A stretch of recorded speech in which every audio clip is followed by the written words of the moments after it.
Good afternoon. Welcome to this third session on the history of Auroville between 1968 and 1973.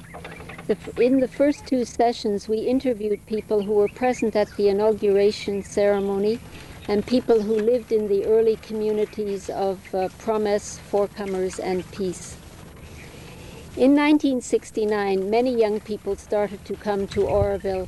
Most of them came from Western Europe and the United States. A lot of the early comers lived in communities around Peace, that is at the pump house, which was later called Arindam, Sincerity, Fidelity, which was later renamed Shanti. Also, Narad and Annie started the Matra Mandir nursery with Amrit, who still works there. Rod began school for Tamil children in Center Field, and Shama and Frederick and their children moved to a temporary house at Orison's home. Didn't turn out to be very temporary because it's still there. But the most spectacular event of 1969 was the arrival of a caravan from Paris. On August the 15th, at 0 hours, 15 adults and 1 child left Paris to travel overland to Auroville. It took them 6 weeks because they had an accident on the way. Shortly after they arrived, a new Aurovillian, Philor, was born to one of the couples on the caravan. In preparation for the arrival of these people who had already committed themselves to an experiment in collective living, several huts were built and a community kitchen near the Tamil village of Kulapalayam. Now, although these two communities were separated by culture, tradition, language, education, and wealth, still it was part of the experiment of Auroville in human unity that people who were vastly different from each other would live close together. Today, we will be interviewing some people who were present, who traveled from Paris on the caravan, plus others who were already here.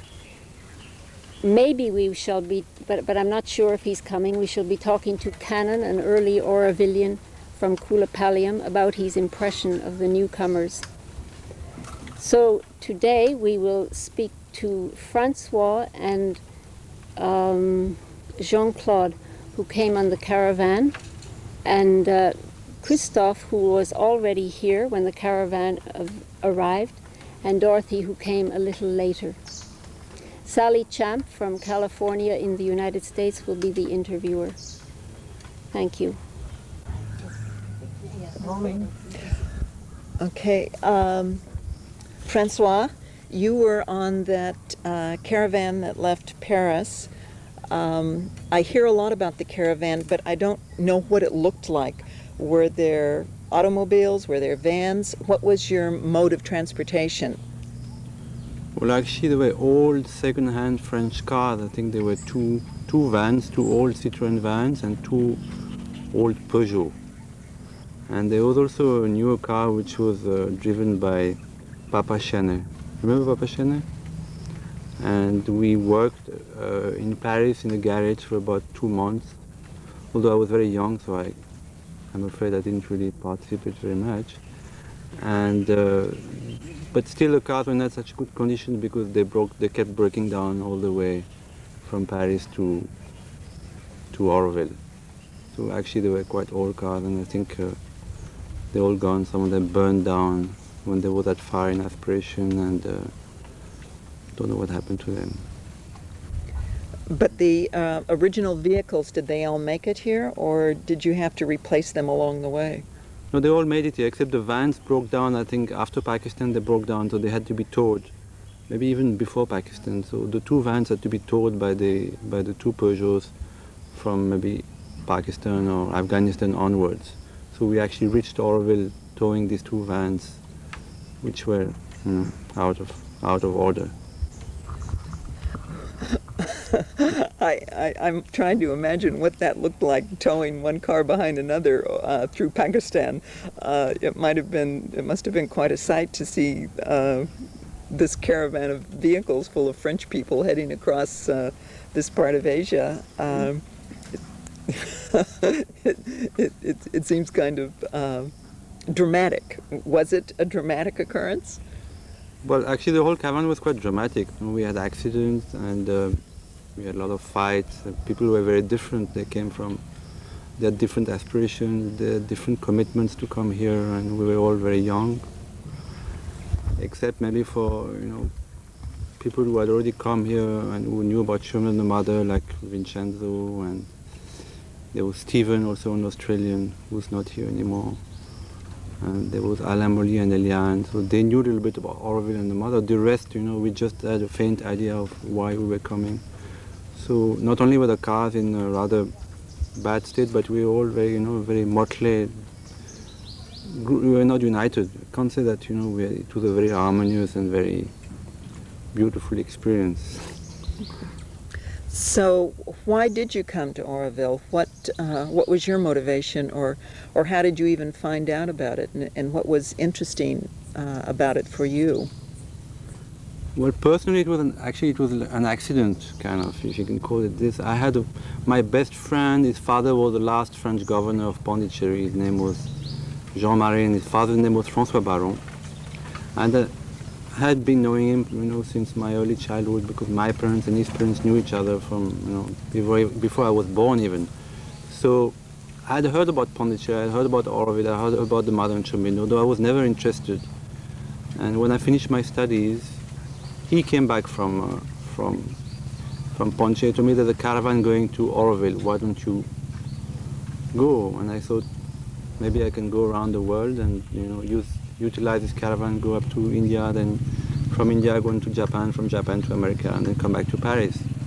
So I was only 19, and at this time I think you had to be 21 to be an adult.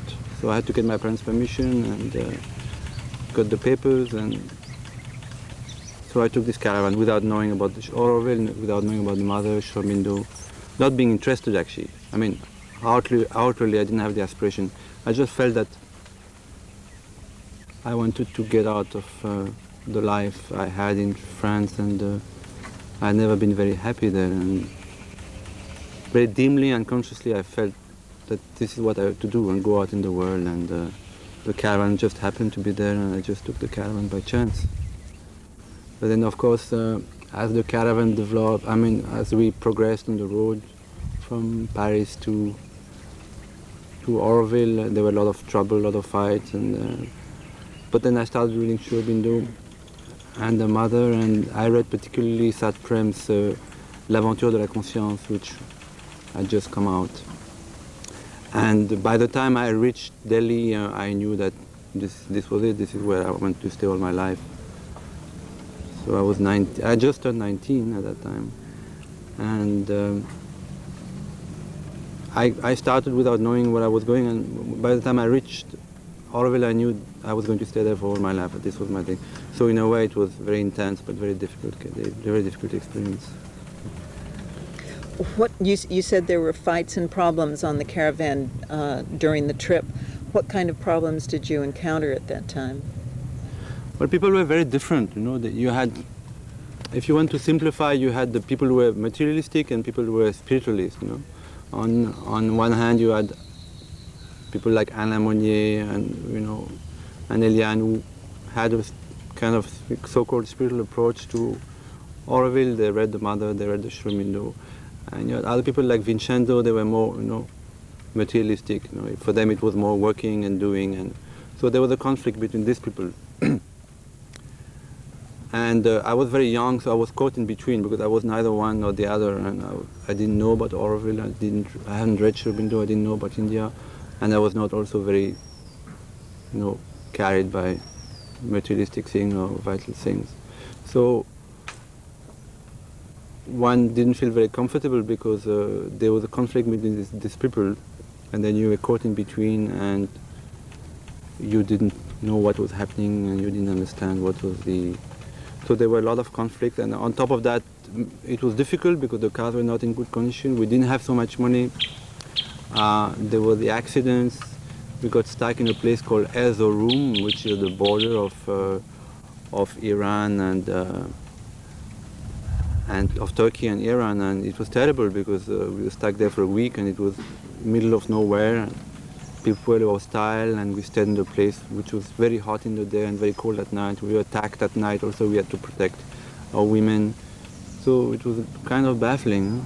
But I remember that for me the turning point was Istanbul. No? Istanbul was like the East. No? Suddenly, after 20 years in Europe, you come there and you see Istanbul. No? It was like the gate of the East. Suddenly you felt a different world, different vibration, different possibilities. So for me, that was a great turning point. No? And the second turning point was in Delhi. When we reached Delhi, there was Roger and I think Navajata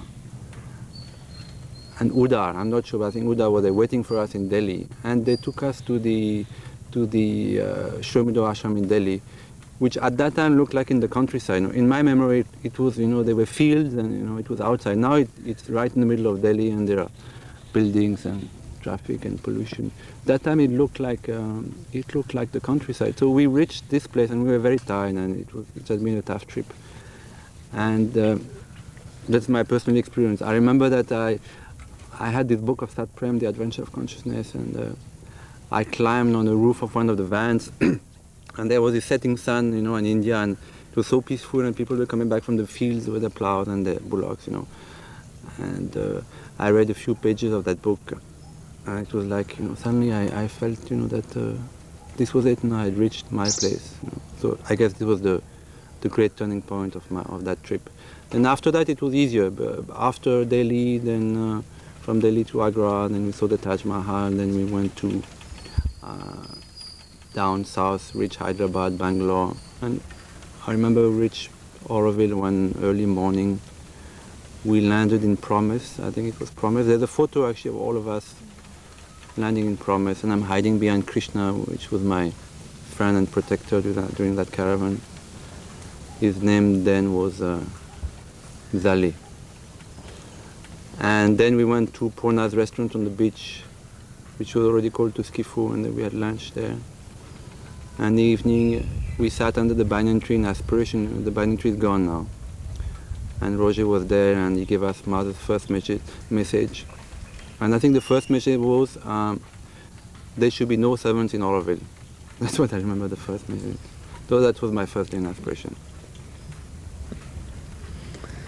Okay, Jean-Claude, you were on that caravan also. How did you happen to join the caravan? What led up to it? Oh, that was... I knew about Auroville from Bernard Delambre, who is still here. And he explained me about Mother Sri Aurobindo and the beginning of Auroville. And I was interested, but no more than that. What was interesting me was the situation in France. It was becoming very difficult, more politically. And I was part of the 1968 movement in Paris. I was fighting against the police. And after that, I decided with Bernard to make a big travel around the world. So I wanted to purchase a huge bus from the RATP and aménage that in a nice caravan and making travel all around the world, because France was lost for me. And at that time, Vincenzo came to France to start his own caravan for Auroville. And Bernard was in contact with the Auroville Association, told me that, there is opportunity to go with a group, to go to India and to maybe to settle in Auroville, in a new city. I say yes, why not? Can be interesting to work there for 1 year, and then after I finish my trip. And I joined the caravan, and it was very, very, very interesting experience. This trip around the world, from Europe to India. It was terrible somewhere, but was so beautiful, really so beautiful. For me it was, I cannot say a dream, but I had the opportunity to be in contact with so many different people and to live together and to fight with them, to have a... It was fantastic. And the big shock for me was the arriving in Auroville. I thought that the city was already started. I thought to see buildings, to see shops, to see roads. And it was plain land, bare land with nothing. No tree, nothing. And that was a big shock. And we were sitting in aspiration in a few houses not even finished. And that was the beginning, so we have to start to work, and I started to work. And for me, I never had any doubt that I will never go again. That was my place. That was clear when I arrived in Auroville.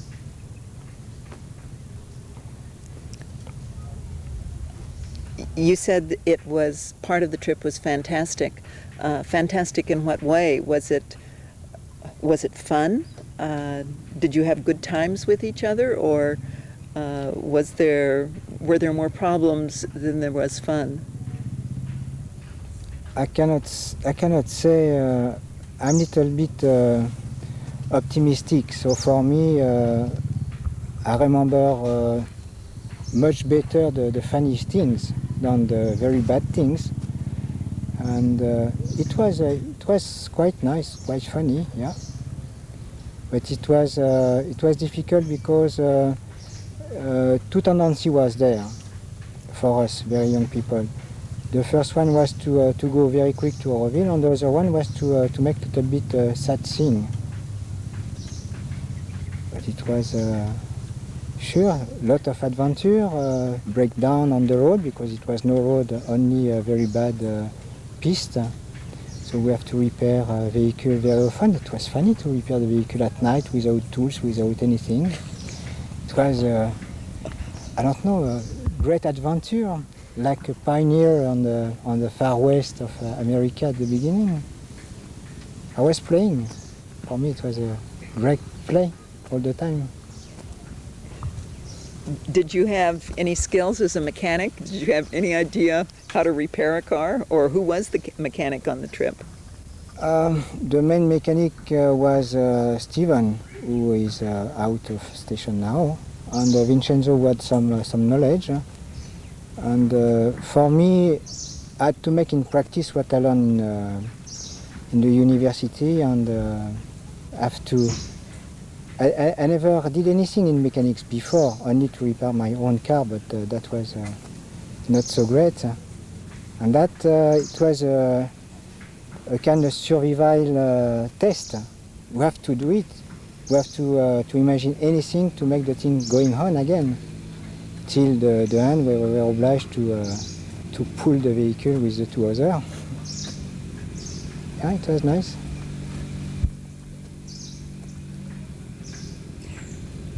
At that time, you had just finished your education, or had you interrupted your education?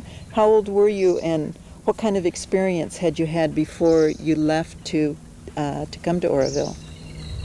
Well, I was just graduate from engineering, electromechanic, and I have to stop my education, yeah, because I wanted to go more far. To be able to travel, I have to work a little bit. So I did selling. I was selling cheese in a big supermarket. It was very funny also. So I make enough money to be able to come here. I have no experience on working outside now. Just a little bit. So your experience before you left on that caravan really didn't prepare you for what you were going to encounter once you got on the road. Is that correct? Not really, but I had the opportunity to travel quite a lot before, because I was part of organization of Scout de France. So every year I was traveling somewhere in Europe. So I had some ground, I can say. You say when you first arrived in Auroville, you knew it was, at that point you knew it was your place. What did you see when you got here, and why did you know it was your place? What I saw nothing, only a barland. In aspiration, a few hut not finished. And I don't know, I think it was the atmosphere around. It's not palpable. I mean, it was that. I don't know how to explain it. I assure it was my place. It was my. I was arrived. I have no any more question about to be here or to be there. It was there. And after you arrived, did you stay in Auroville then, or did you continue on traveling? No, I didn't move. My first time I went out was after the departure of Mother in 1973, 74. It was January 74. Yeah. It was Bernard, in fact, the guy who brought me here, who left after 9 months. He saw my mother and he said, it's time for you to send a ticket to your son, because he wants to see you. And I didn't imagine to go out. And at that time, mother left her body, and I was quite depressed. And I received the tickets to go to France. I said, so, let's see. And I went out. But when I arrived in the Bourget at that time, I wanted to take the next plane to go back to India, because I felt so miserable there. But anyway, I spent 9 months to prepare the second caravan. And the second caravan, you organized that? Yeah. Was that a better trip than the first one? It was, I don't know if it was better, but it was different. It was with a big bus and with another van, with 2 vans, and 40 people. So it was a little bit different. But I think it was almost as difficult as the first one, because the roads were not so good. We had a lot of trouble on the way. We had accidents also, and we spent 2 months traveling. But it was funny either. Okay. Dorothy, you were already in Auroville when the caravan arrived, and you were living in Aspiration, is that correct? Yeah. Okay. Tell us your story then. How did you get here? Actually, I came a few months after the first French caravan had arrived here.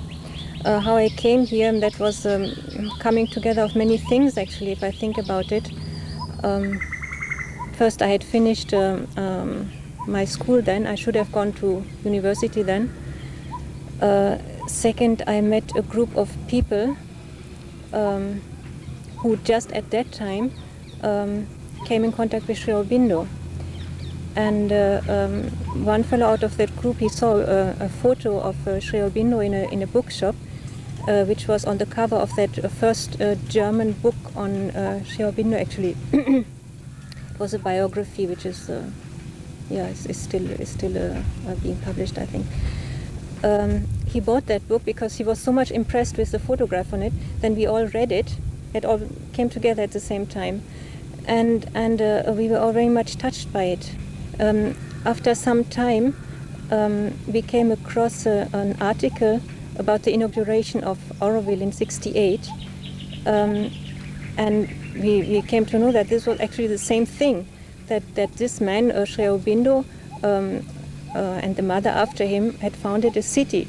We thought, this is great. This is exactly what we want to do. That was about 1 year before we actually left.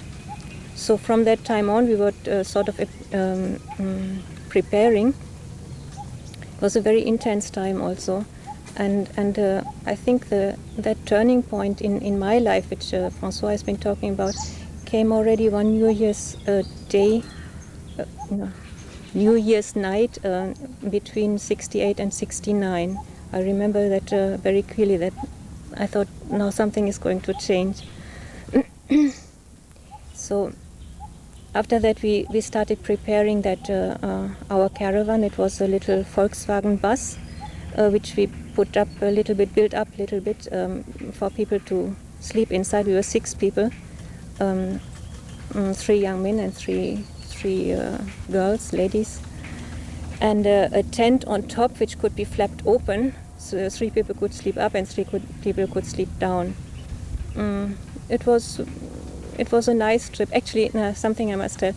The French caravan, on their way down to India, they actually passed in our place. You may remember that. I was not there, unfortunately, then, but it was quite a nice coincidence. So our trip was quite intense again, like all those months before. Yeah, and I don't remember anything special happening, except maybe once a car broke down and our self-styled mechanic had to hitchhike for 400 kilometers to get a spare part. So we just got stuck on that road there for 2 days, and then got some help also to change that part. And when we went on, there was nothing specially happening on that. So your caravan was different from the other caravan in that you all knew each other before you started out, and you prepared in some way yourselves, and you also knew something about Sri Aurobindo and the mother. Yes. Are those people still here now? No, unfortunately not. Actually, it started giving problems soon after we arrived, I remember, because our group was very different from the French group, which was already there, and the other people, that I don't know, somehow they couldn't adjust, and soon they started breaking away one after the other. And so of that original group, you're the only one that's left here now? I'm the only one, yes. And when the others have said that at some point during the trip or soon after they got here, they knew that this was their place.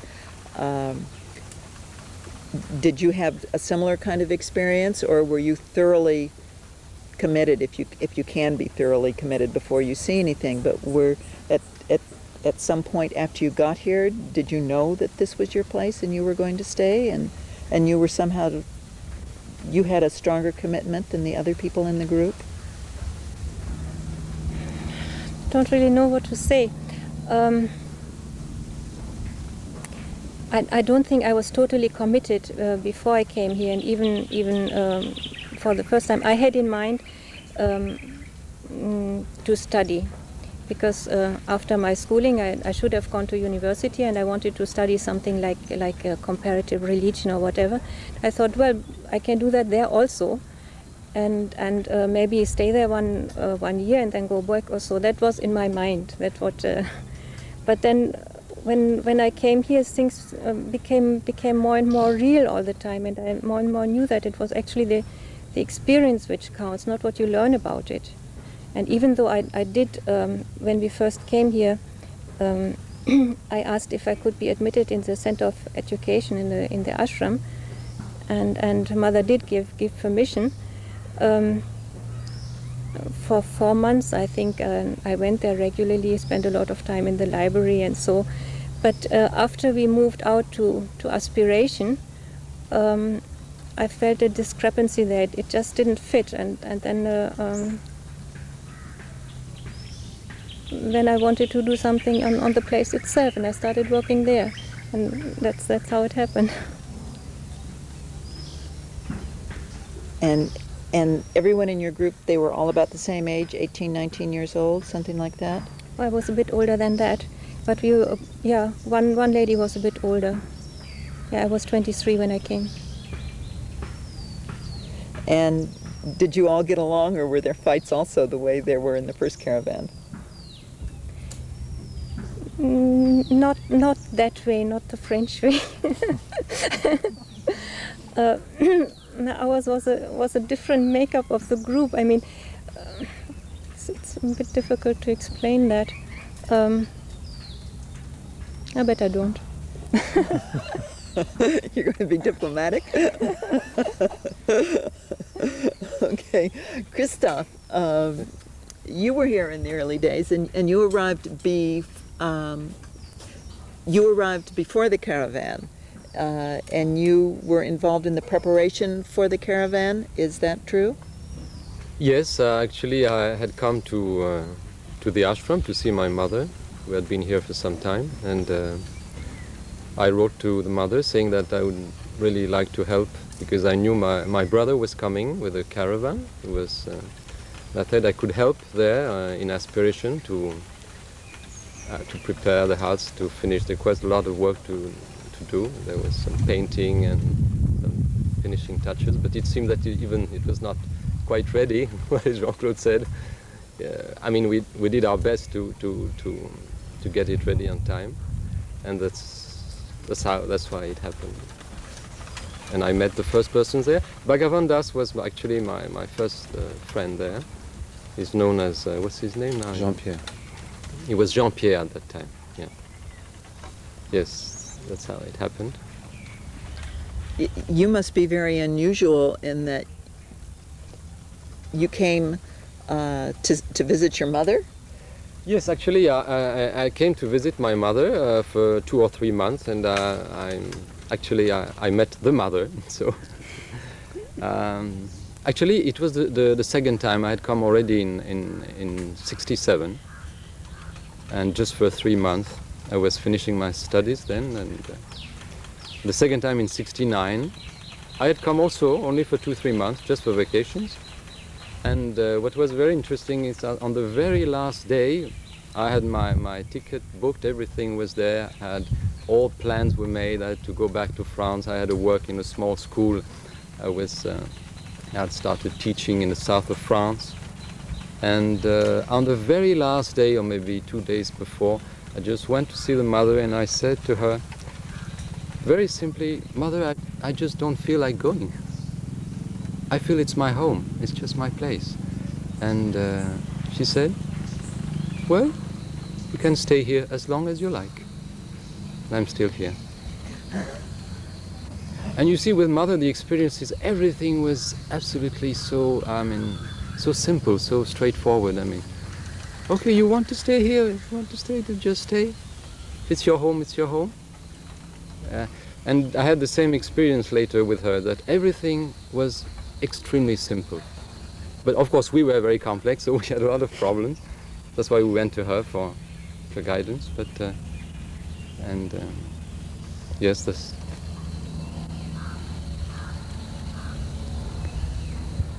When you were given the assignment to get together these huts in anticipation of the caravan that was arriving, had you had any experience with building huts or acting as a host for newly arrived people? No, not at all, not at all. I was studying philosophy in Nanterre, where all this troubled. I had the experience of this 1968, also a student uprising in Paris. I was involved in that also, but I couldn't really feel very much involved. Maybe something in me already was aspiring to something else, I don't know. And it became clear when I arrived here. For me in the beginning there was not so much difference between the ashram and Auroville. It was a different experience, but still, I mean, it was part of the same one thing. And really I also felt that this was the place. And everything really, I mean, seemed to be so futile and uninteresting at that time. And life was so real. That's why I really decided to stay on. It's no longer philosophy, but something much deeper and more interesting, really. And And also, I must say one thing also, that the first time I arrived in India, it was, I went by plane. I didn't have this wonderful experience of coming with the caravan. But the first time I arrived, it was in Bombay, maybe the worst of places. And I really felt that this was my country. And it was such a powerful experience, just being there in India. It was like coming out of a small place, and going into something which is very vast and very, you can breathe at last really freely. And it's a very concrete experience. And in Auroville, it was exactly the same thing. To be part of something which has no limit, actually. That was the wonder of it. So when this caravan arrived, what did they find when they got here? You say the huts weren't quite finished. What did you do with these people when they put their brakes on and got out of the cars? Well, it was not easy really, because I mean, we had been living there for a few months, just a few of us, and then suddenly there was this all these people coming from France, and we are a little bit back to the not to say to the old world, but what we had actually decided to leave behind us. And it's not easy, I must say, because we were very young and some very childlike aspiration. At that time we really thought that everything is going to happen now. We have the sense of the miracle, something that really, it was so incredibly powerful at that time, that really we had the feeling that it's going to happen. It's something marvelous. So when these people came, it was not easy to adjust, to find the true relationship, and but I must say it was a wonderful time. I don't remember anything, maybe like Jean-Claude also, and it was really a wonderful experience. Actually, there was hardly anything there. We had everything to do. I mean, plant the first trees and start the kitchen. There was a lot of work in the community kitchen. I was quite involved in that in the beginning also. So there was a lot to do. It was a wonderful experience, I must say. Difficult, but...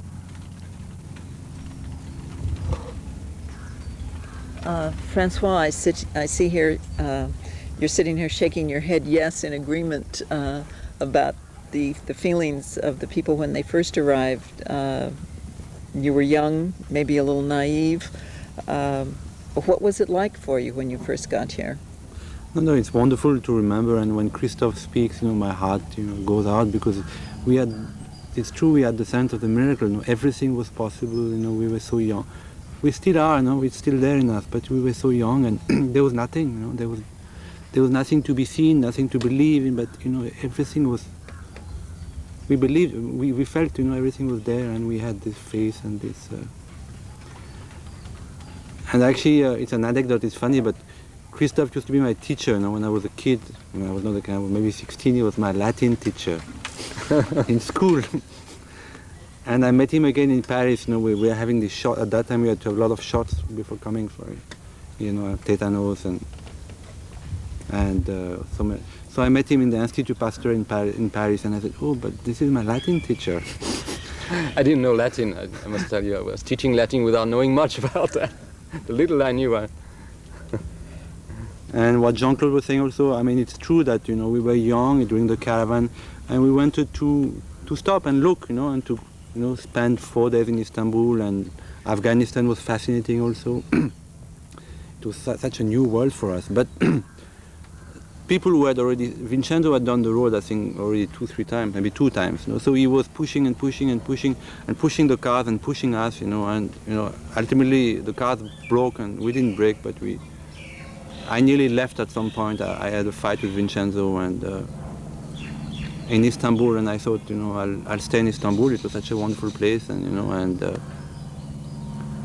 but somehow I stayed in the caravan and I reached here. But I think maybe another time, but this caravan deserves, more. There are so many things to be said about this caravan. When we left, we left Paris on 15th of August, as you said, at 0 hours. And Paris in August is totally empty at that time, Everybody leaves Paris, So it was like a feeling of, it was feeling something being not dead, but something. It was like living a world, no, living an old world, no. Suddenly, I was 19, and I just turned 19, and I didn't know anything about India. But it was like suddenly I understood I was leaving something behind me forever, you know. And as Christophe said also, when you reach there, we brought our Frenchness, you know, and our, you know, we were very rough. I think, I don't know what Jean-Claude would say, but we were all very rough, you know. I remember when Roger saw us the first time, you know, and his look was like, oh, how are we going to make Auroville with these people, you know? These 15 people who had just arrived from France, and they had, for all the wrong reasons, I guess, you know. Roger never recovered after that. And you know, what Christophe says, you know, and I felt the same thing, you know. I mean, that what I had left behind me, I was still finding there in Aspiration in the first few months. So, you know, there was a lot of energy, but lots of fights also, and lots of. So I felt, and I wrote to the mother. I said, Mother, this is what I have left behind, you know, and I would like something different. So I asked her to go to the ashram. And she said no at first, and finally she said yes. So I only stayed actually 8 months in Aspiration. Then I went to Golconde, and I spent 4 months in Golconde. I'm going too fast, maybe, you know. Continue. I spent 4 months, and that was the second turning point of my life, is that these 4 months in Golconde was like a purification, reading Sri Aurobindo, reading the mother, going to the ashram, meditating. I mean, trying to meditate. And then the mother put me in the garden, which was outside Pondicherry. So actually, I only stayed 7 months in Auroville, and there are people who can talk better than me about these early months. But the Caravan was something very interesting, and I think it deserves, you know, that more people talk about it. Krishna should come, because he was also quite a character, still quite a character. And there was Sébastien also, who used to have him, you know, he used to ask people to time himself on the van, on top of the van, so he would ask someone to time on top of the van in the night, and he would look at the stars and traveling, you know, in this wilderness in the middle of nowhere, and he would just look at the stars. So there were a lot of characters in this Caravan, no? Some of them have disappeared, no? I don't know what happened to them. So each one maybe deserves a story or remembrance. But this feeling has to come back to Auroville, no, of that miracle. No? Everything was possible, no? And when the mother left, you know, of course there were different explanations, and you know, each one has got his own faith, but something went away, you know, because we all believed that everything was possible, that in spite of ourselves, in spite of. So this is what we have to retrieve in Auroville, our youth. Did the mother explain to you why she wanted you to stay those first several months in Auroville? Well, actually, as I told you, it's I came by chance here. You know, I was not interested in Auroville. I was not interested in the Caravan. Actually, I had a lot of conflict with people in the Caravan. Maybe not with Jean-Claude, but with Vincenzo, because they felt I was a stranger. And I was not connected. I used to smoke a little bit. Hashish that one could buy so easily during this Caravan, and I was not connected, so there was a lot of conflict between me and Vincenzo, and luckily Krishna was there to protect me. So when I came here, my commitment was not towards Auroville, and after I met the mother, I just asked her that I would like to leave Auroville and go to the ashram, because this is where I felt my first love was for India. And when I reached India, this is when I felt, you know, that I'd reached home, and I felt that Auroville was too westernized at that time. Even now, when I came back from the ashram, I still feel the same thing, you know, that this harshness of the Westerners, you know, this that psychic sweetness which Indians have sometimes, you know, though sometimes it can be, you know, sugary, but that's missing in Auroville. So when I was 19, I felt this very strongly, that, you know, this is what I have left behind, this is not. So that's why I asked her to come to the ashram and to be with Indians. So actually I spent my next 8 years with only Indians. I had no Western friends, and I kind of soak myself with that India of the ashram, which of course is different from another India which is outside in the whole of India.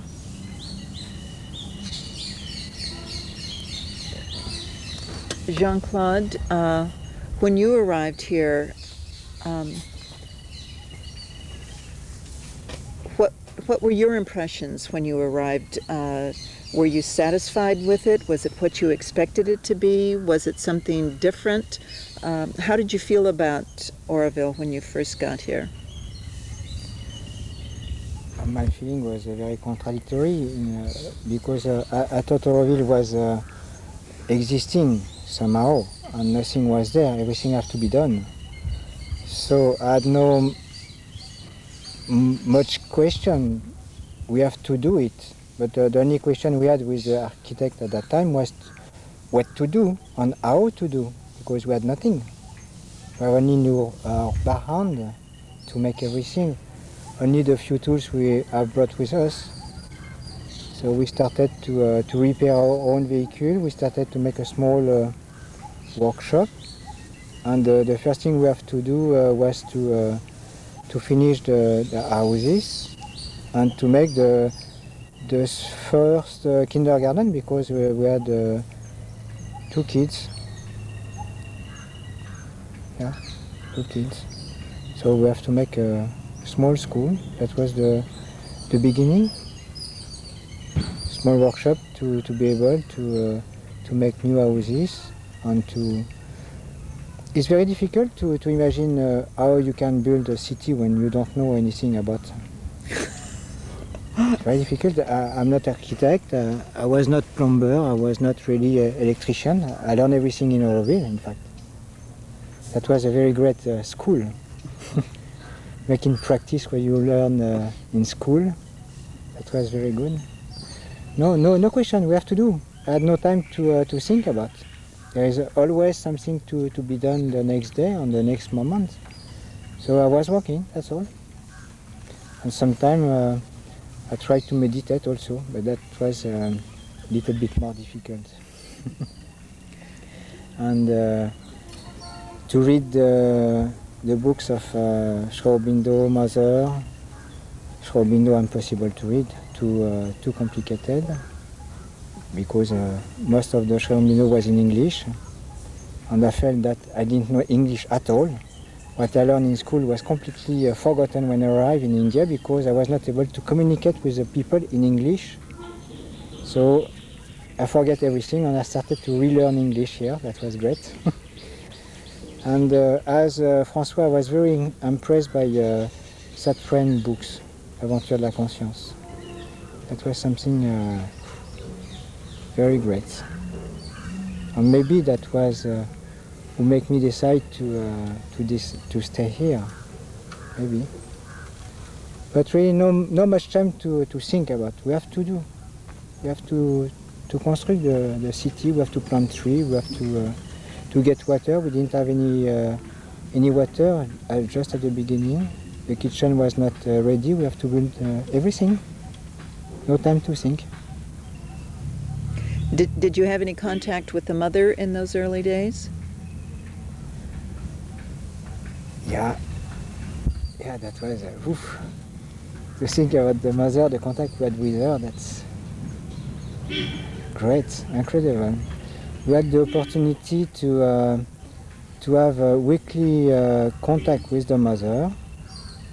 A part of the people of Aspiration were seeing the mother every Thursday, I think, to ask her question about how to do, how to proceed, how to become conscious of ourselves.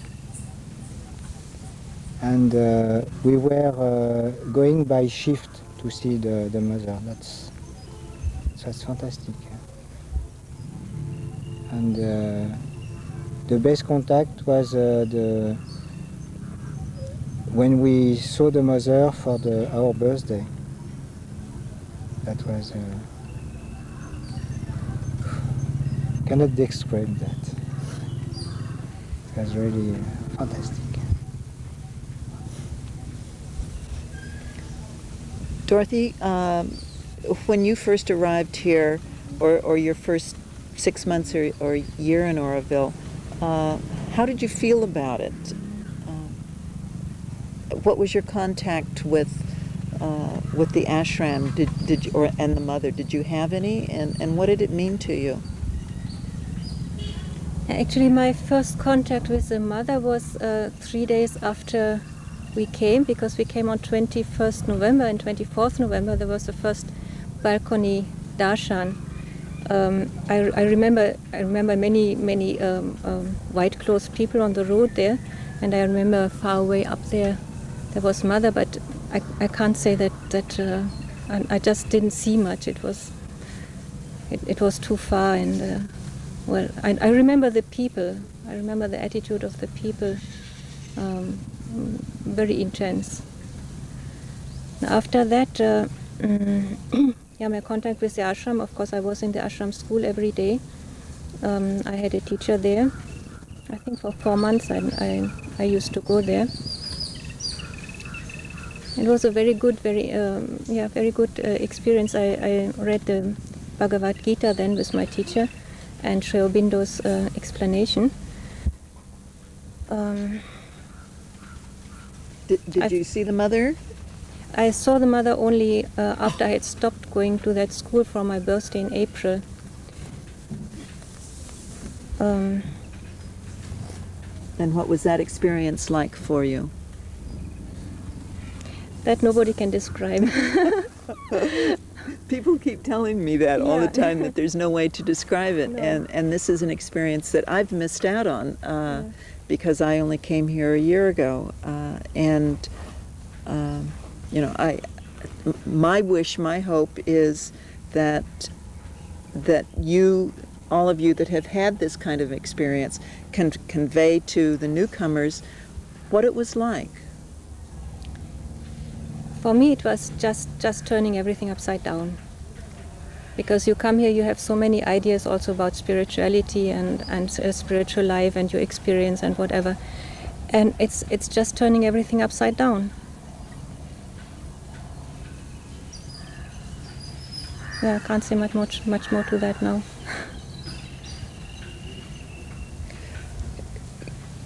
Christophe, you seem to have been very touched by your experiences with the mother. Can you talk a little bit about it? Well, I don't think I can say much more than Dorothy. What I can say is about these aspiration talks, as they've now been called. We felt in the beginning, I mean, in aspiration, that to really build the city, we needed to build something within us, and we had this conflict of being asked to build something concretely. I mean, to build a city, to have factories and all these things, and at the same time there was this aspiration, this urge. We were reading Satprem and a little bit Mother and Sri Aurobindo, and we felt that something had to be, what Mother said, the inner discovery had to be made. But how to do that? We are quite like little children then on the way. So we felt very much the need of asking the Mother whether she could give some guidance and see us from time to time. So I wrote to her, and I got the reply that she was willing to see us once a week. I mean, actually I don't remember exactly whether she said immediately once a week. She said, come and see me on Tuesday. So we went and saw her with Bhagavan Das and Alain Monnier on Tuesday. And well, the experience was that we had gone to her with many questions in our head, and in front of her, the experience that we had so many times is that question disappeared, in the sense that, you know, she threw the light on your problem, on the questions, and you were just sitting there and wondering, but what was my problem? What was the question I wanted to ask? And that was a wonderful experience, that, well, everything is just as it should be, and she immediately she put you in contact with what is really true, what is your true self, your true being, and for a short while in front of her you had really no problem at all. But I remember that the very first question, still I was trying to remember, yes, I had come with a question, I should at least put this one question, you know. And I said about the work, because that was the most important thing for us. I mean, about the work in aspiration, how to proceed, how to. And she immediately felt that there was the tendency to escape a little bit from the work that had to be done. And she said that the inner discovery should have been done before coming here. And this was a very, very striking thing that she said, that it would have been much better and much easier, but of course it was not always the case for us. And she stressed the importance of the very, very physical work. You know, she gave us some so wonderful details, and you can do anything with this attitude of this trying to find the true attitude, and do your just cycling, just planting trees, just doing anything, sweeping, cooking. And it was so wonderful to this very first talk with her, when she stressed that you can just with physical work you can have communion with the divine. You can, and it was very important for us, because we had this tendency of thinking that everything can be done by a miracle. We were very young and thought that maybe there's another way of building the city, not just building factories and production, all these things that we were told to do, that we are not. That was the. So she made it very clear that we have to find the divine here, on this earth, just physically working and finding the true attitude. And during all these talks we had with her on every Tuesday, after some time she told us that I would very much like to try and find with you the true spirit of Auroville. What should be a true Aurovillian? And that's how it started, with the help of Sat Prem also, because after our meeting with the mother, she had meetings with Sat Prem also, and every time she would ask us, now what do you think? What would be the most important thing to be a true Aurovillian? So in the beginning, each one of us would say this and that, and little by little she made a sort of a chart. It is known now as to be a true Aurovillian, the first few points. And she had intended to continue, but for a reason that actually we never came to know, she interrupted those talks after a few months. And we were left to ourselves, and to herself. So after those initial talks, did you have any more contact with her, or was that the end of it? It was not the end personally, because I was very lucky to be able to see her after that once a week. She said, you can still come once a week and see me. But as a group, it stopped. I don't remember exactly when, but I think these talks must have lasted for maybe 6 months or something like that. But were those talks a part of the agenda? Were they recorded? Yes, they've been recorded, but no, they're not part of the agenda.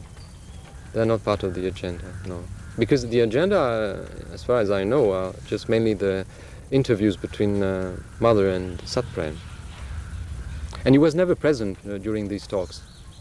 Though we very much, we asked him so many times if he would come over to Auroville and be a sort of a guide. We thought that maybe he would help to solve all the problems, but he always refused, because he never wanted to be sort of a guru, and he wanted us to find our own way, through the inner contact with the mother. So, but we met him quite a few times. He helped a lot, I must say.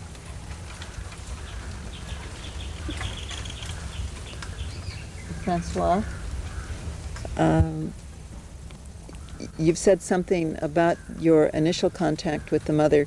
Can you tell us a little bit more? Under what circumstances did you see her, and what kind of things did you talk about, and how did you feel during these talks or after the talks? I didn't see her immediately because I felt I was not ready. So I think we arrived here on the 30th of September. So I probably saw her in November. And sometimes the mother said that people, when they come to see her, they're always trying to look at their best, and she said, why don't they see me as they are, show themselves as they are. So the first time I wasn't really ready, I was not self-conscious, and I guess I came to her in a simple manner without. So I like all of us here, I can't really describe. It's only I can say that her eyes. If one should remember something from the mother, it was her eyes. It was like the magnet that drew you. It was her eyes. And that first time I just froze. I cannot describe what happened. I don't even remember really. But I just froze, and I didn't know where I was. So I think that Purna, who I came to see her with Purna, they had to take me and guide me down because I was so frozen. I mean, I was just, something in me was just caught and seized. I was like seized. That was my first. Of course, after that, I met her again quite a few times, but I guess I was never as natural, as simple as I was the first time. Then every time one expects something or wants something, or one always wants to take something, so one loses something certainly. So we were so fortunate to see the mother. I mean, I don't know in Auroville how many people here have seen the mother, but that makes us come back to my first thing, the problem of our, where we fit instruments. I mean, how come, she chose that Caravan, there were 15 people, and we looked so, such unfit instruments, when Roger saw us, he really thought. Yes, it's true, but you see, at the same time, if you had seen the Auroville land in the beginning, you would have said that is the most unfit place, unfit land for building a city, and maybe we were just the same, and it was necessary to have such a barren land. And now look at, I mean, this incredible place. Now it's becoming a forest, and we have not yet become a forest. But maybe. So you mean you had to have a barren group of people in order to start this? Not too many preconceived ideas. I mean, we are very, very not too many preconceived ideas of what spirituality is, and all these big ideas about. We were very. Maybe that was easier in a way. What I remember most, Mother, I mean, apart from the eyes, is the strength of her hands. I was absolutely amazed when she wanted to convey something. She had such strength in her hands, absolutely unbelievable. And she was trying when she was holding your hands. I mean, that was really an experience. Because when you say strength, do you mean physical strength or some other kind of strength? Just the physical strength also. I mean, that was really what was so amazing. Of course, there was something else behind, of course, but she was really trying to materialize something so very, very strongly and deeply, and that was really. Under what circumstances would she hold your hand? I mean, what happened when you were in this kind of contact with her? Well, just very simply, because when we arrived, we used to be exchange of flowers with her. We would bring some flowers from Aspiration, and she would give back some flowers that she was keeping on her lap or on the table next to her, and she was. I remember once we brought to her some service flowers. It's a big bunch of service flower, and we brought a big bunch of these yellow flowers and gave it to Mother, and people around were a little uneasy because she had this big bunch of flowers on her, but she was smiling, she was so happy. And after that, she, to each of us, she gave 4 flowers of transformation. And she said, service leads to transformation. I mean, it's again a hint that you have to serve, you have to work, you have to give yourself. And yes, and at the end of each of these entretiens with the mother, she would say au revoir and take our hands in hers. And You'd that's hold how- your hands and then look into your eyes. Just hold your hands and look into your eyes. Actually, very, very, very soon she asked us whether we wanted to ask questions or whether we rather wish to have what she called a bath of silence.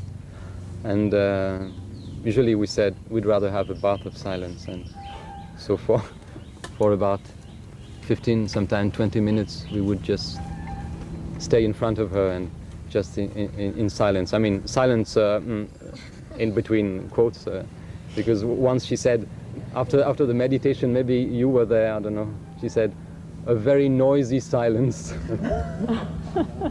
Would you, maybe Jean-Claude was there and Dorothy, you remember that? We were quite a number of us there, because after that she said, other people can come if they are sincere, if they really want to come, if it helps, if they find it's good for them, let them come. So sometimes we were about 15 or 20 in this little room full of green and gold. I mean, it was for me it's this green carpet and the golden light coming from the windows and mother there in the gold and the green.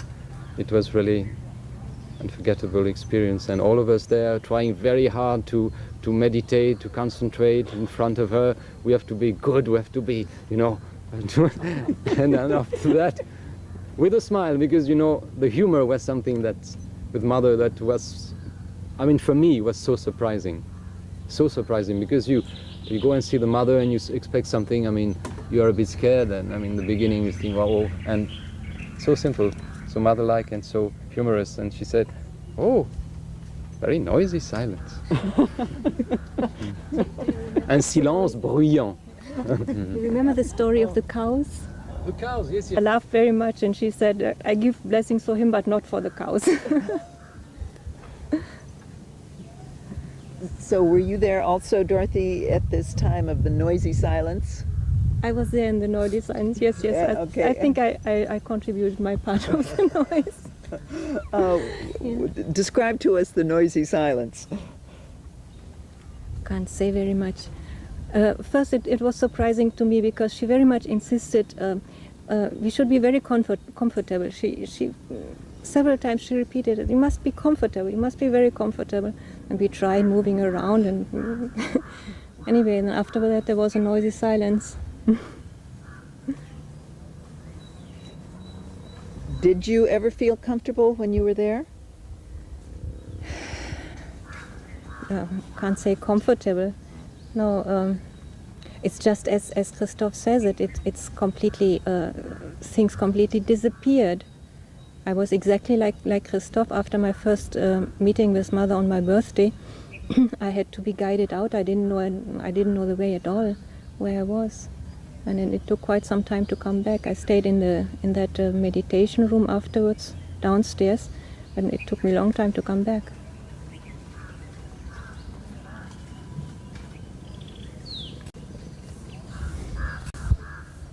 And Jean-Claude, when you were in these noisy silences, what was your experience? My experience, I remember I was a little bit afraid somewhere because I was part of this very noisy silence. I knew very well, and I remember somewhere inside something was saying, but shut up, you should concentrate, you should be open yourself, you come here to be open, bon sang. And I was hiding more onto the noisy silence. I remember very well that. I was very uncomfortable because Mother was for me so immense compared to me. I felt so little, so unprepared for what she was asking us to do. I remember that. Yeah. Did she give you any personal direction? Did you go to her and ask questions that you had regarding your spiritual practice, or what you were supposed to be doing, or what your role was in Auroville? Did she guide you? She was guiding us, yes, obviously, but I don't remember she gave conseil. She gave advice. I don't remember she gave any advice how we have to do for gaining consciousness. No, I don't remember. She smiled always. It was very simple for her. You have to work. You have to try to be as conscious as possible on the work you are doing. Only through the work. Yeah, that was the advice she gave. Other advice I don't remember. One advice, if I may say, I remember very well is that one thing she could immediately feel if you had some ideas in your head, and that she would say, "Oh, il y a des idées là dans la tête, c'est pas très bon. It's not very good. All those ideas, I can feel those ideas. It is not very good. Ideas are not very good." So that was one thing that we understood, that I mean, maybe to build or we shouldn't have too many, I mean, ideas. It should come maybe in a different way. And that was, I mean, one very practical advice that she hinted at, she gave us. Yeah. Francois, did she give you any practical advice? No, I can't say that. It was quite late, 69, 70. We were privileged, but we didn't have the privilege like earlier, like people in the ashram. We used to meet her every day and for a long time. Personally, at least, I used to meet her for my birthday and maybe 2-3 times a year. Otherwise, but it was just holding hands and looking in her eyes, and maybe she'll say a few words, or she'll give you a mantra if you ask her. Letters, yes, I had some letters and I had some advice, but I can't really say that I, talked to the mother long times and, for a long time, long conversations. And I didn't really participate in the aspiration talks. I already had gone, or I think I had already left Auroville. Again, I know I want to come back to this. We were so privileged. I mean, we had the immense privilege of meeting the mother, and it is a discrepancy, the gap between what we expected at that time and what is today that's a bit frightening. Although the faith is there, and we have the faith in the hour of God, we have the faith that all is going to be done. I know it's going to be done, but still there is a gap. There's an unexplained gap. There is what should have been is not there. Whether we were not fit, whether it was because we were not fit instruments. This is my strongest feeling. Whether it's because something happened in between, or because she left us. For me, this is what's most sad. I mean,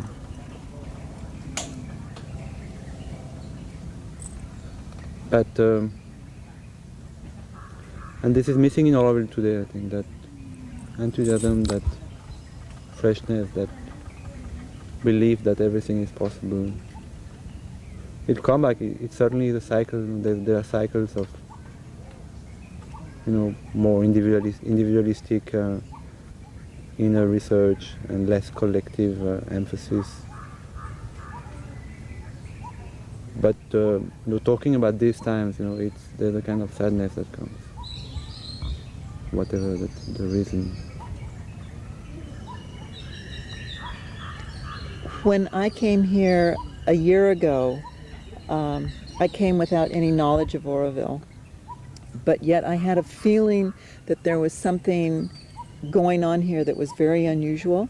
I didn't understand it, but I felt there was on an intuitive level, I felt that there was a big change that was about to occur.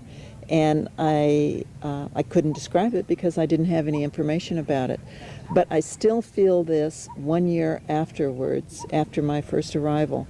And I'm wondering if you all have a similar feeling. Do you feel the same way?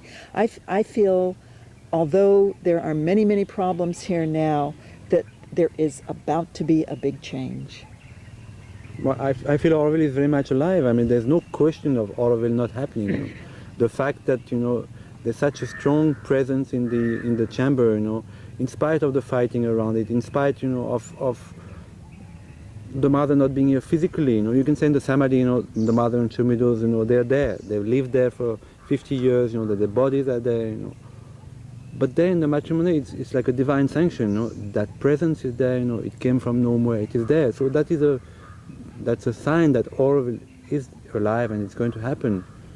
But still, you know, between what we hoped in when we all came here and what is there now, there's a gap. I mean, one can't deny it, you know. There is somewhere we have failed somewhere.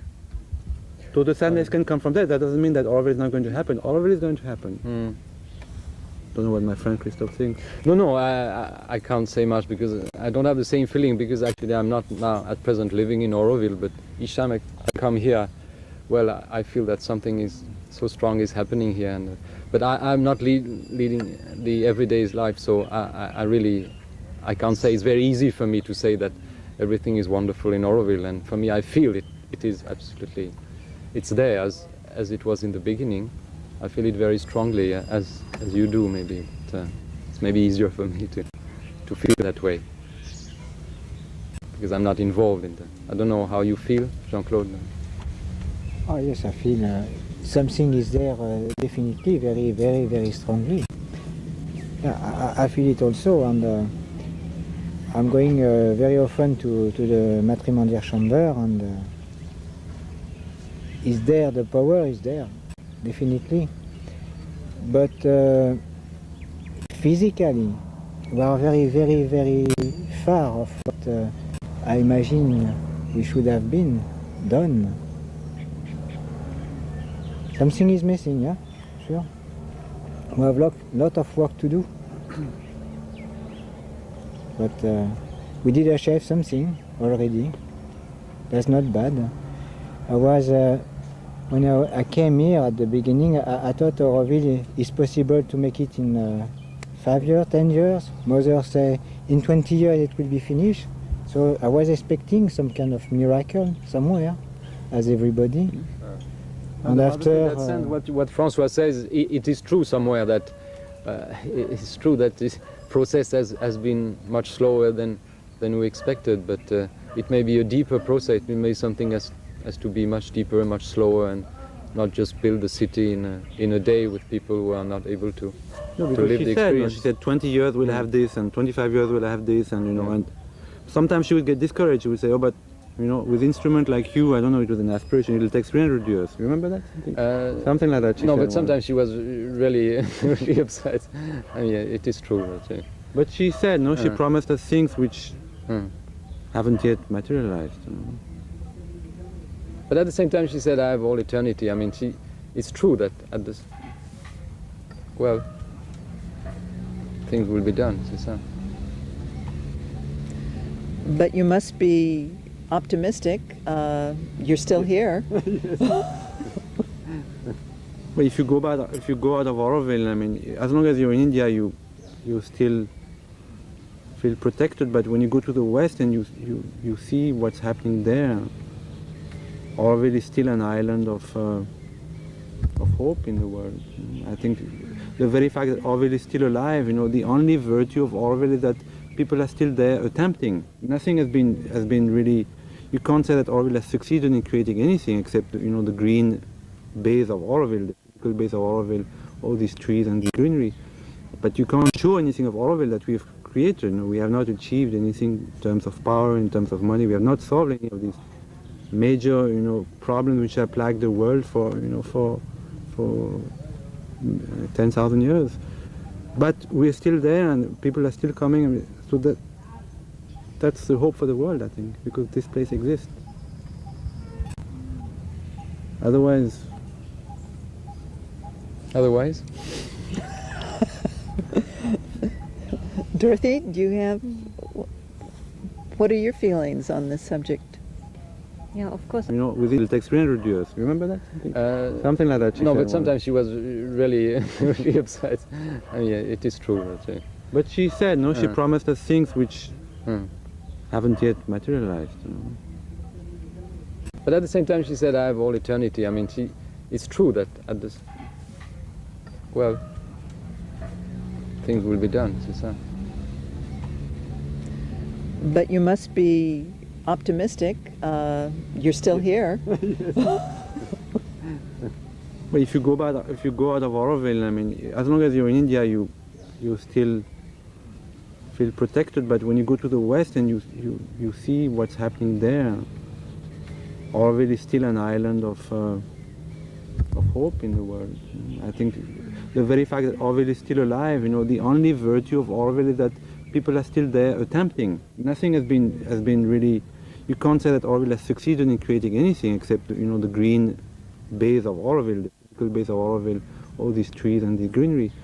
But you can't show anything of Auroville that we've created. You know, we have not achieved anything in terms of power, in terms of money. We have not solved any of these major, you know, problems which have plagued the world for 10,000 years. But we are still there, and people are still coming. I mean, so that's the hope for the world, I think, because this place exists. Otherwise,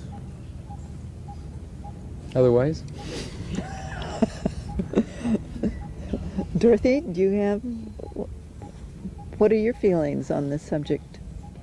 Yeah, of course, I also feel that something has to happen. I don't know if you feel that it's about to happen, it would be nice, but everybody feels, I think, that something has to happen and has to happen fast also. But that's exactly where the hope lies, I think, that we still feel it's possible that something happens, something changes. And that openness is still there. We are not yet rigid completely. We are not yet completely, the organization is not stiff yet. We are still flexible, and that's I think the hope, and it's a very great hope and a very real hope. As long as it is open, it can change, and the fact that we do feel everybody that it has to change, it's a good sign.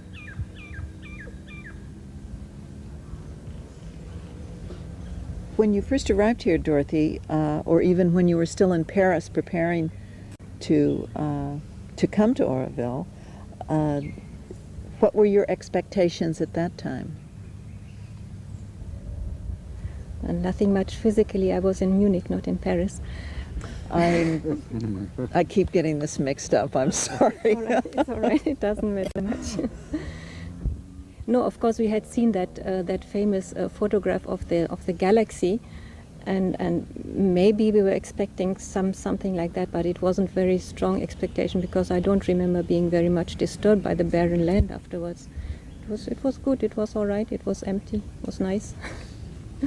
Everything to be done still.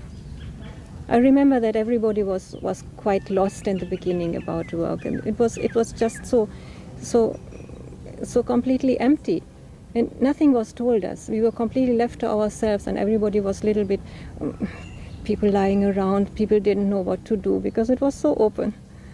And then slowly some people started the gardening, and then that caught on, and we all did a little bit of gardening, and I did a lot of crazy things also, and then slowly everybody finding its place.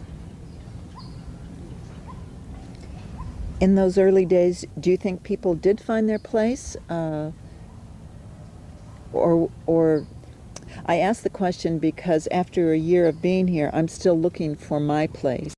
And I'm wondering, what was it like for you in those early days? Did you find your place right away, or were you thrashing around like I seem to be doing now? Yeah, of course I was thrashing around. Yeah, no.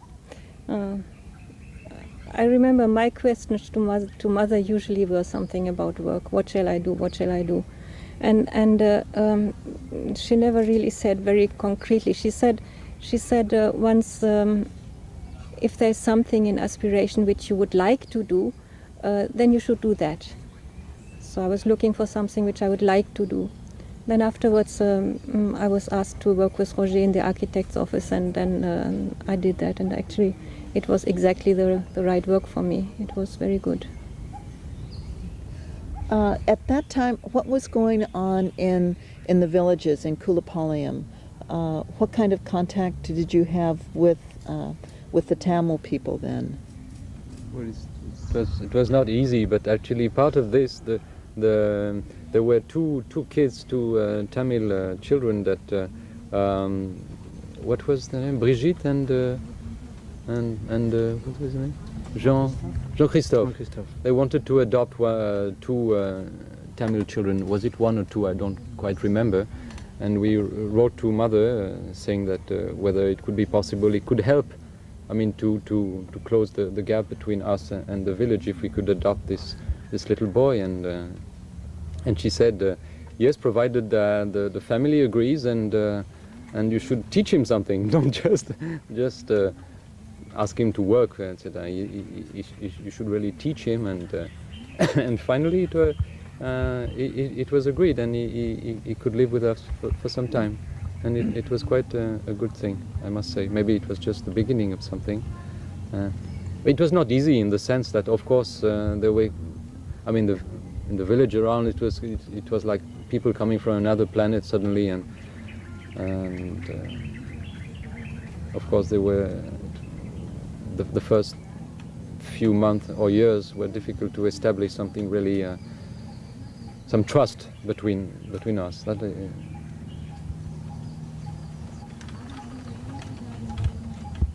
This one adoption, did that continue with other children, or did that become an established pattern or not? Not really. He was actually the only one. And after that, when the Alain and Eliane started the first little school, then at that time there were a few, if I remember well, there were a few Tamil children there also, but very few in the beginning. Maybe Dorothy, you remember a little more than that. Yeah, I remember me trying to do something also with the village girls. It didn't last long. Of course, there was response. They always were seeking the contact. I remember them, the village children, coming to Aspiration very often, looking into the hearts. It was much more open at that time than it is now. And slowly they got used to us. Personally, my work with them didn't last very long because it wasn't really my thing, I think. We had quite a very frequent contacts with the cows actually, and the goats. That was the first encounter with the villagers, and sometimes we had to fight against the goats with a few little trees here and there, and so of course they didn't understand our language. Sometimes we had to be a little firm. One of them talked actually about this. Auroville was so bare, you could see the sea from anywhere, Matrimonial from here, everywhere. There were only palm trees, You could see the sea, and everything was red, Everything was red. It was like snow, In the morning sun or evening sun, how snow, is gleaming, It's scintillating, It was the same thing, It was so red, and there was nothing, No trees, You could see the sea everywhere, and there was no roads, of course, So one had to cross the village, Kulapaliyam, because there was no road from the beach. We built it later in Aspiration. So one had to come through Jipmer and then cross the village. And I remember it was a shock. It was like two different worlds. Our world and the village. There was so much gap, which I feel is still here now. The only way we have bridged a little bit the gap is by taking some of the children in our school and bringing them back with our children. The first generation, the generation which was brought up with Alain Monnier and Eliane, they're the only ones who really are bridging the gap, Ratnam and Rama. But after that, Auroville didn't really try, I very strongly feel that there's a tremendous gap between Auroville and the village, and that it's going to be a major problem because we have so many servants. And however good relationship we have with them, however well we pay them, they're still servants, and it's growing and growing, and we have more workers, and building more houses and more units, And there is no children, I mean, which are brought up. There should be, you know, lots of religion right from. They have to be brought up right from the kindergarten. Otherwise, they don't speak like us. You know, they cannot be on par with the other Western children. And it's not done in Auroville. This is, I mean, this is one of the very sad things in Auroville. You know? It's not done, and this gap is growing, and it's going to be a major problem. You know, the next generation is going to suffer from this. That karma that we have created, 25 years of ignorance and of, you know, unwillingness. No, because every time we tried too late. You know, so the teachers said and the parents said no, but it's bringing down the level of our kids. You know. And now what's happened? All the kids are going to, you know, Côte Canal School or the Lycée Français. You know, this is something very wrong.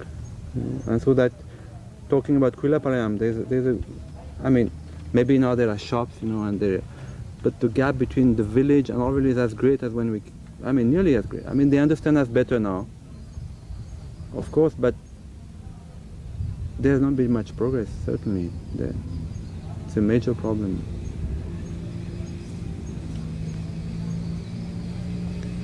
Actually, I remember Mother saying once that when somebody said the problem of aspiration was the proximity to the village, she said that is a major opportunity. Do you remember that?